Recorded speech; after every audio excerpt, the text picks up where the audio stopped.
Well, Joe, welcome to Drunk Comics. Yes, welcome indeed. Cheers, and Cheers. welcome to Diego. Yes, this one's Diego. So would you like to tell me a little bit about where you're from and a little about yourself? Sure. Okay, so my name is Jo Arellanes. I currently live in Arkansas. Yes, thing where I was born and raised, whatever. Lots of adventures around the world, and I wound up back here anyways. I feel you. Yes, so my nerdiness was a thing from the beginning. I was that little girl in the late 80s, early 90s who loved Teenage Mutant Ninja Turtles and the Justice League. I started training in martial arts because of the Ninja Turtles, and I then later got a degree in comic books because of Justice League. No, that is a lie. That book was the Justice Society of America. Nice.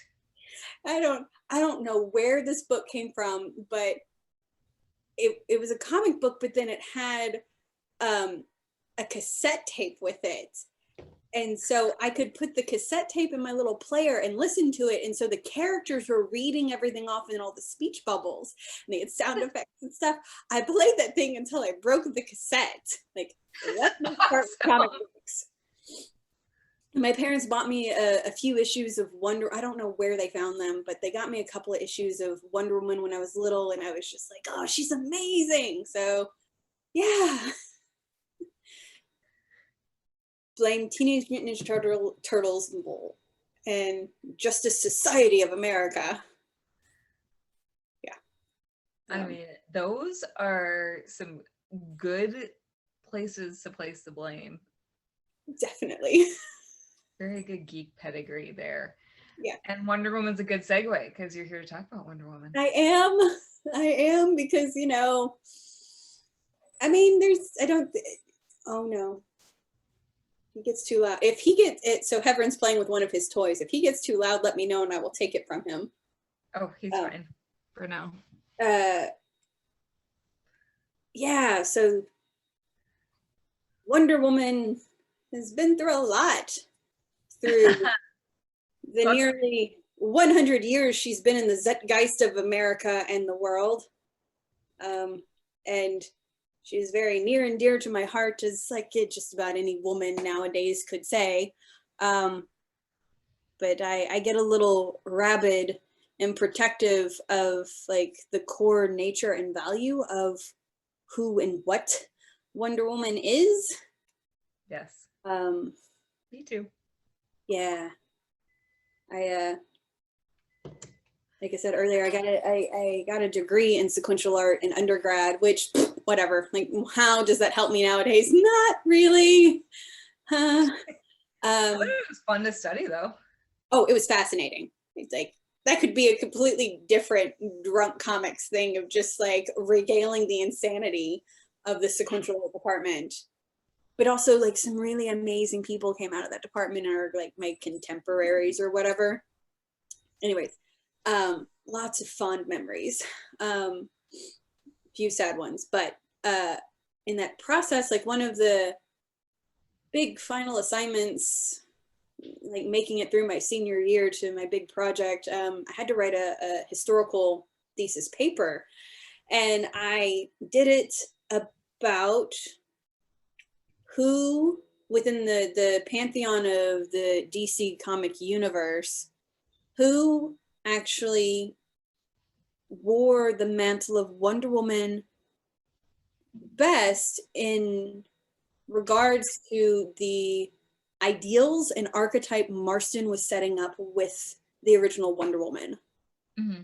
And so like I laid out my hypothesis and I compared Hippolyta, Diana, Donna, Artemis, and Cassie, and like really dug into the history, biographical things about Marston himself and his dynamic and unique living situation.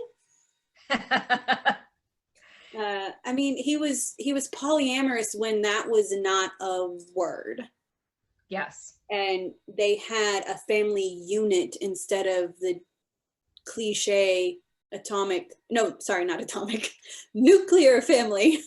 Right. In an era that was the ideal, and anything going against that meant like you should die essentially, and he didn't. Yeah. And also the nuclear family was the norm, but also it was perfectly acceptable for a guy to be cheating Yes. without his wife knowing, but for the wife to be okay with the mistress living at home and caring for their children. Yeah, and having their own friendship and dynamic. And pretty important that Marston's wife was able to have a career partly because his mistress stayed at home with the kid. That's exactly like super important. I mean, I find that so amazing, and just a revolutionary for the time, especially in America's puritanical culture and history. But the fact that it was just it obviously from an outside perspective, and you have the glaze of history like rounding off rough edges, but they made it work. And even now, generations later, with like their grandchildren, they're like, no, we had a happy childhood. My mom and dad have happy childhoods because of this situation. Right. Anyways, so For them. yeah, and it's at the core of everything that I wrote about in that paper, and all the references and all of the research and the insanity. There's a giant chunk that I left out that dealt with the extreme nature and the concept that Diana was made from a woman's willpower with the guiding benefits and attributes and blessings of other women only. It's just women making the most perfect badass woman imaginable. Like, oh, that's so awesome and amazing. And I was like, I have to take this out of my paper because that is a tangent that does not need to be discussed right now. Like, I need to say this.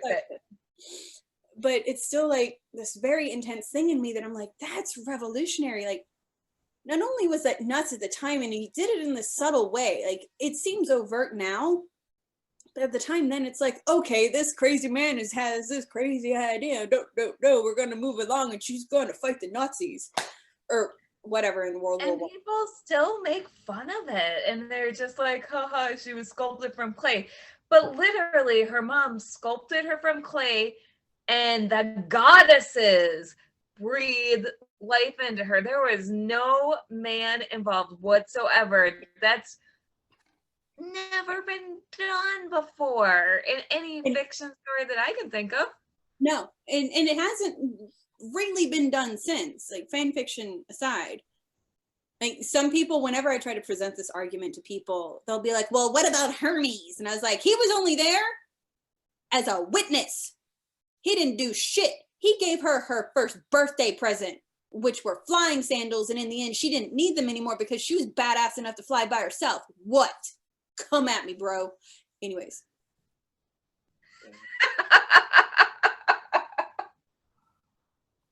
I've obviously had this argument more than once. I love it. I love that we're recording it for posterity.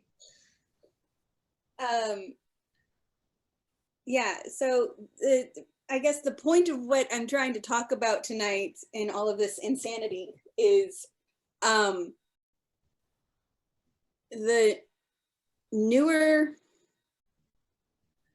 I don't even want to say versions, but like renditions of Wonder Woman and Diana are atrocities because they being the writers at DC have decided to fall into the trope that Diana is merely just another bastard child of Zeus.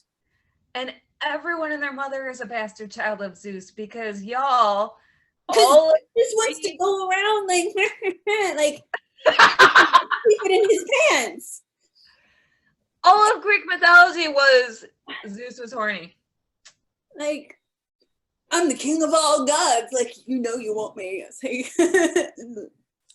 no. Zeus was horny. Hera was pissed off about it and gave the demigods a hard time. Yeah, and it's just like, and it boggles my mind that for decades upon decades, even when she was a freaking spy in like that horrid era of the 70s, when she didn't have powers anymore, she would still like ask for Hera's blessing, Hera's guiding light, and all that stuff. Like, Hera was her patron, Hera was her homegirl. And now with all of this new shenanigans going on, Hera is her enemy. And I'm like, what the F? No, thank you. No, Hera does not need to be mad at her. No, Hera is not her enemy. No, just no. And I like, there was trying to keep myself calm. Like, yeah. It literally takes away from the female empowerment. It does. And of the story. People don't want to hear this critique because, I mean, in the end, whenever New 52 and Rebirth happened, I stopped reading a lot of comics because they flat out cut Zatanna out of their lineup. And I was like, that's my girl. I love Zatanna. Like, she doesn't have her own book now. And then so much. Anyways, that is not the topic tonight. Another night. Yes. And then, you know, I read into New 52 and then I'm like, Hera's what? Wait, why is Hera? Oh no, they're really doing this. Are they really? Fuck, they're really doing this. All right. And I flat out stopped reading comics, stopped reading Wonder Woman because they decided to make her just another demigod of Zeus because it explains her powers. So boring. We didn't need to explain her powers. Her powers were explained. Yeah. They were blessings. Like, everyone can watch fucking Sleeping Beauty and just fully accept that 3 fairies come out of nowhere and be like, you're going to be beautiful and you can sing and that's fine. But like, a superpowered woman sure as fuck can't be blessed by the gods. By the goddesses. Goddesses. Oh, sorry. Yes. Oh, thank you for that correction. That's even harder to swallow. How could the goddesses bless anyone? Like, fuck. What? Yeah. So, I mean, especially in the new movies with Gal Gadot playing Wonder Woman, like, because that lady is such a badass in real life, I was so disappointed that they went the demigod route. And on top of that, like, totally negated Hippolyta and all of that process too. They didn't discuss the rape of Hippolyta by Hercules. Like, they just, and that to me is very important to the history of Themyscira. Like, why would you gloss over that in the first place when obviously it was discussed? And like, don't get me wrong, George Perez was my favorite writer on any of the Wonder Woman stuff. Like, and it doesn't help that like that's the version that I grew up on in the 90s, was like his wild and fantastic run, just really evolving that entire landscape of the Wonder Woman section of the DC universe and the pantheons and all. Like, just, oh, I ate it up as a child. I lost my train of thought. Talking about George Perez and the rape of Hippolyta. Yeah, because like it was casually mentioned in previous volumes or issues in the Silver and Golden Age, but then it was in George Perez's run that he was like, no, we are talking about this because this is why Themyscira was really founded. And that all of the women on Themyscira were born from the souls of women who died horrifically at the hands of men. I love. Thank you. Thank you. Like, what? Yes. Like, of course that's going to make an entire society of badass women. And why is that being taken away from us now? And yes, I know all of this comes off as like a severely crazy social justice warrior feminist rant, but if you can't swallow it, you sure enough can't spit.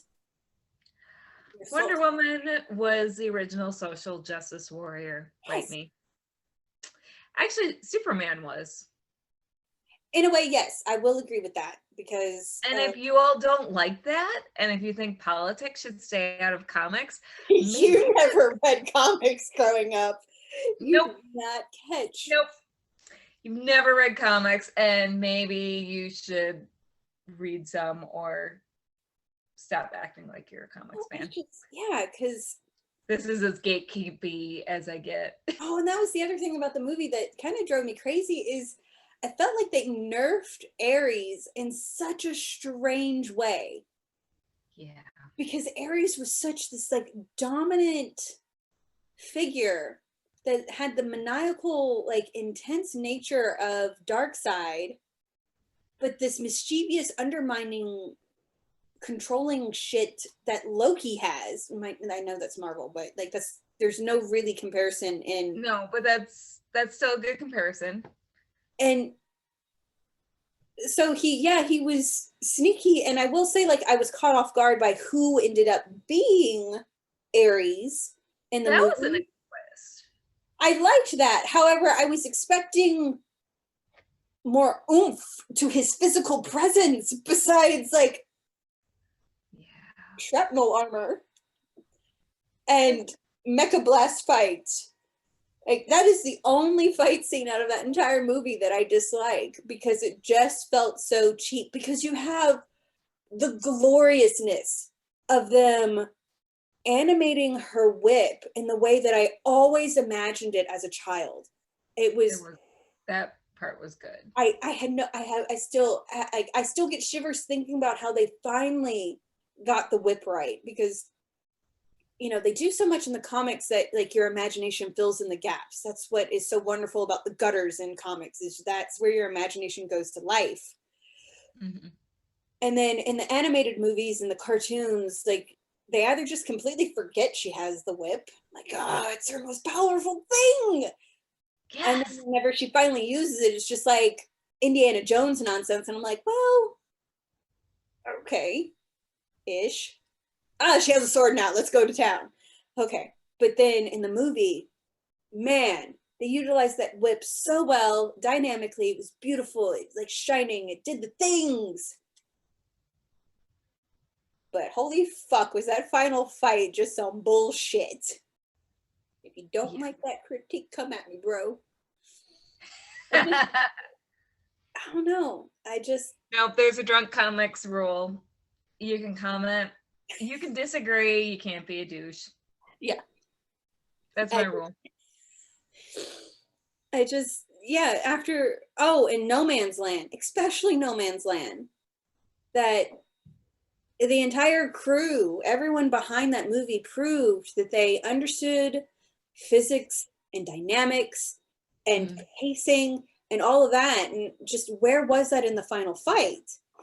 You had like the push and pull of Steve going up in the plane and dying. Maybe we'll see come later this month. Spoilers. No, everyone's seen the previews by now. Yeah.